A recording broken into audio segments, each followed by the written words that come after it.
Boa noite, pessoal, beleza? Aqui é o Rogério que está falando. Hoje a gente vai estar falando sobre o Drex, né?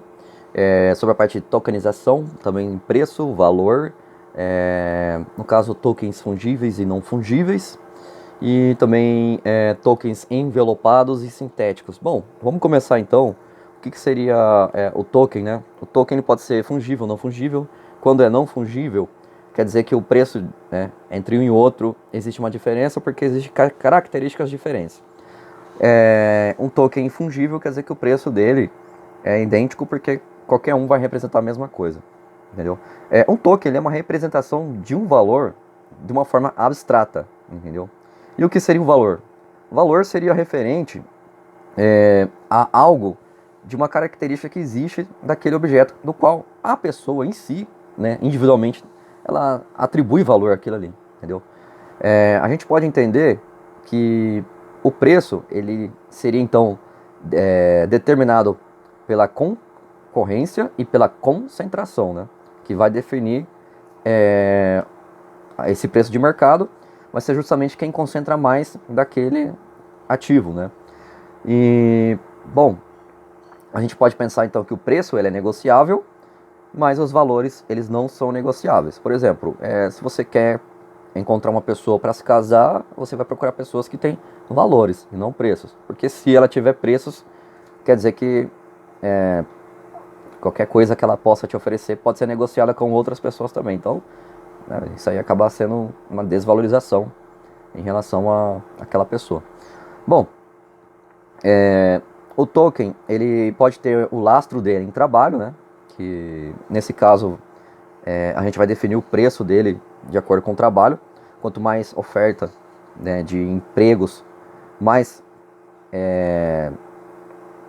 caro vai ser se tiver menos pessoas para poder suprir aquela demanda, entendeu? Então tem tudo a ver com oferta e demanda.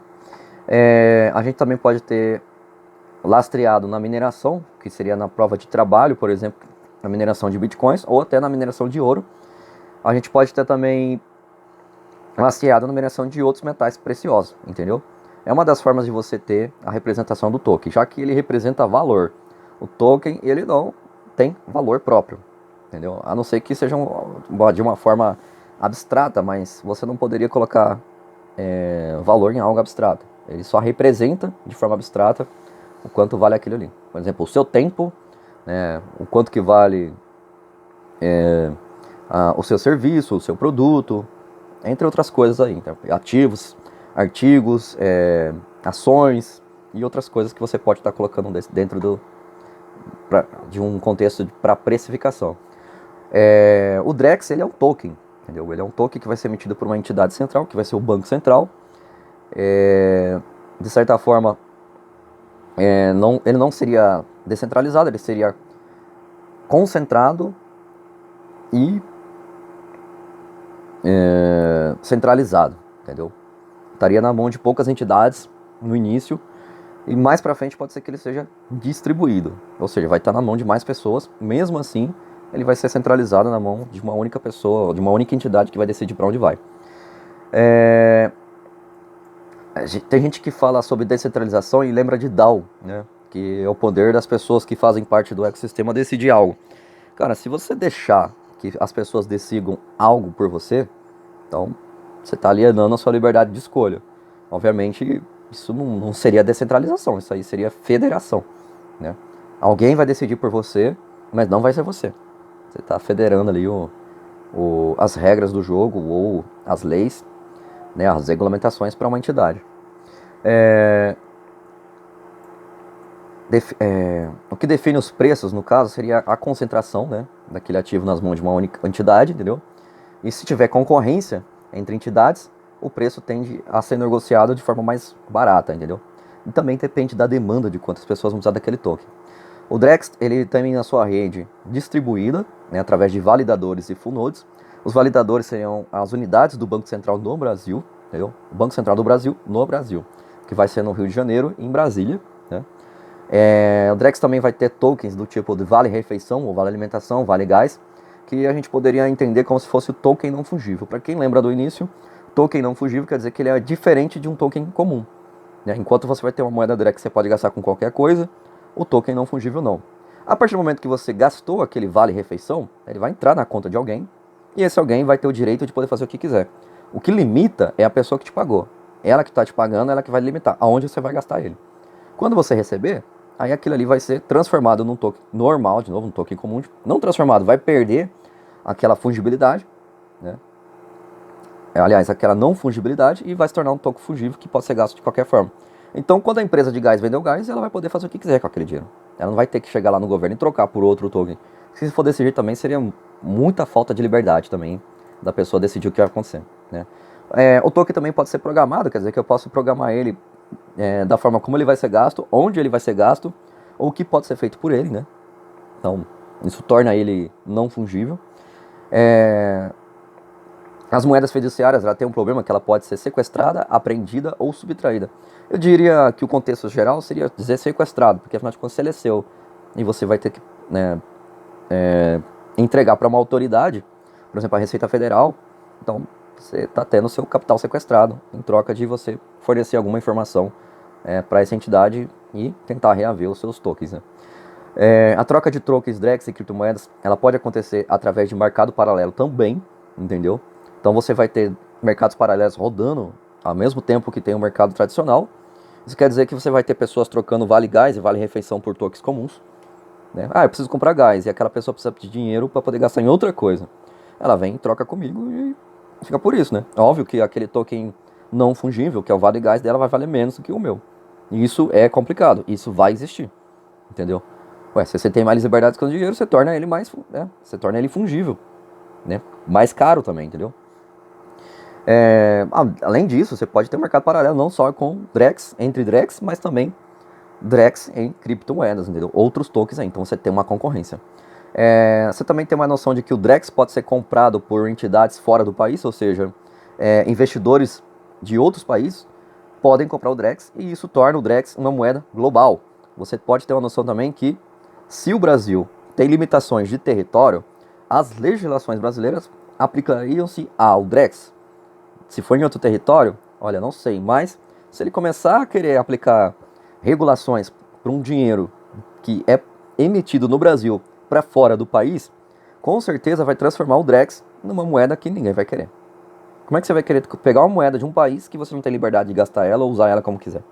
Então, se aquela entidade vai ter o dinheiro fora do país, ela pode montar pools de liquidez, que quer dizer que ela vai poder distribuir isso para outras pessoas para poder trocar por outras coisas. O DREX pode ser comprado por entidades fora do país com limitações de território e as leis de cada território, entendeu? As pools de liquidez com DREX e seus tokens, ela pode ser feita com IBRL e IBRZ, portanto vai manter o mesmo valor, né, de mercado, o mesmo preço, mantém-se o mesmo preço. E IBRL e IBRZ, você não tem uma entidade central que vai decidir se aquilo pode ser gasto ou não com o que você quiser. Mas é possível sim criar contratos inteligentes que vai definir como aquilo vai ser gasto, entendeu? Mas isso não vem ao caso. Então, tanto faz se vai ser DREX ou vai ser token de alguma blockchain, também tem as mesmas regras do token. Quem decide isso não é o Banco Central, é o dono do token, entendeu? Muita gente vai confundir isso, achar que o Banco Central é que vai decidir como o dinheiro vai ser gasto, não é ele. Quem vai decidir isso é o dono do token. Normalmente o dono do token vai ser o governo, que vai pegar o dinheiro e vai distribuir para as pessoas que ele precisam pagar os auxílios e benefícios, né? E aqueles que estão recebendo seu salário, obviamente, não vão ter como, né, chegar e trabalhar numa empresa que decide como que ele vai gastar o dinheiro dele, né? A vantagem de você estar em outros tokens de blockchains é que você tem apenas as taxas da blockchain, mas você não tem outras taxas e nem impostos que vai desincentivar você a ter o token, que é o fato de você ter o DREX. Ou seja, o DREX ele acaba sendo uma coisa que você vai ter que ter, gastar ele ou simplesmente trocar por outra coisa que possa ser uma reserva de valor, por exemplo, ouro ou criptomoedas, entendeu? Criptomoedas é melhor porque as pessoas não têm acesso a tomar ela de você, seja sequestrar ou até mesmo fazer a apreensão. Ela é sua e não sai da sua carteira, a não ser que você deseje isso. Ou seja obrigado a fazer isso por violência, entendeu? Nas blockchains não existe violência. Então, a única forma de usar violência é através do Estado, através da força policial, que é comandada pelas autoridades que são juízes, né, desembargadores, e também auditores e fiscais da Receita Federal. Você vai ver várias pessoas, então, para poder fugir dos impostos e taxas, colocando em bazares, bares, baladas, padarias, mercados, lanchonetes, farmácias e outras entidades, colocando aceitação de outros tipos de moedas, que são tokens de criptomoedas, entendeu? O Drex ele vai ter limitações devido à concorrência, ele não pode fazer qualquer coisa, ele não pode simplesmente bloquear você de usar ele, porque quando ele começar a fazer isso, as pessoas automaticamente vão buscar estar em outro tipo de moeda. Então, se você tem um patrão que paga em salário e o salário ele bloqueia, ou o próprio Banco Central, ou o governo bloqueia o seu capital, ou define como que você vai gastar ele, você simplesmente não tem liberdade nenhuma, você não vai aceitar mais esse salário. E se você tiver que pagar imposto, você vai ter a escolha de chegar no seu empregador e falar, olha, eu não quero receber em Drex, mas tem outra proposta, ele pode pagar metade em Drex, metade em token, outro token de blockchain, ou simplesmente pagar tudo em token de blockchain. O que ficar melhor para vocês dois decidirem, tá ótimo, entendeu? O Drex, ele também vai passar por uma fase em que você reconhece o seu direito natural de nascença e sobrevivência, né? Então você pode gastar ele da forma que você quiser. Se você não puder fazer isso, né? Então você vai ter que buscar outro token. Já que você tem esse direito de gastar da forma que você quiser, então ninguém pode te usar de violência nenhuma para poder tirar de você. Então, o que eu diria para você, não declare suas criptomoedas ao Estado, não declare para a Receita Federal, não faça isso. Tem gente que vai preferir para poder não ter problemas, mas eu falo que você vai ter muitos problemas por declarar. Você pode ter Drex, então, nas blockchains também, assim como IBRL e IBRZ, de forma PEG, né, que é envelopado ou sintético. Envelopado quer dizer que alguém tem aquele token em sua carteira. Por exemplo, entidades espalhadas pelo mundo, né? Ou aquele que é sintético, que é criado dentro da blockchain, pareado, né, lastreado em uma outra moeda, por exemplo, no Bitcoin, ou na Cardano, na Ethereum, e sendo distribuído de imposto de liquidez dentro da própria blockchain, entendeu? O que eu digo para você é o seguinte, o recado final é, não seja escravo do sistema, né, busque conhecimento e informação, e essa é a única coisa que te dará liberdade. Bom, é isso que eu tenho a dizer para vocês sobre o Drex. As informações que eu tenho de como que o Drex vai funcionar, como você vai sobreviver a ele, são essas. Por enquanto, é isso que eu posso dizer para você, entendeu? Hoje é dia 19/8 de 2023, são 18 horas e 10 minutos, horário de Brasília. Encerra aqui algumas coisas que eu pude observar das características do Drex aí no futuro, tá bom? Grande abraço para vocês, fiquem com Deus, tchau, tchau.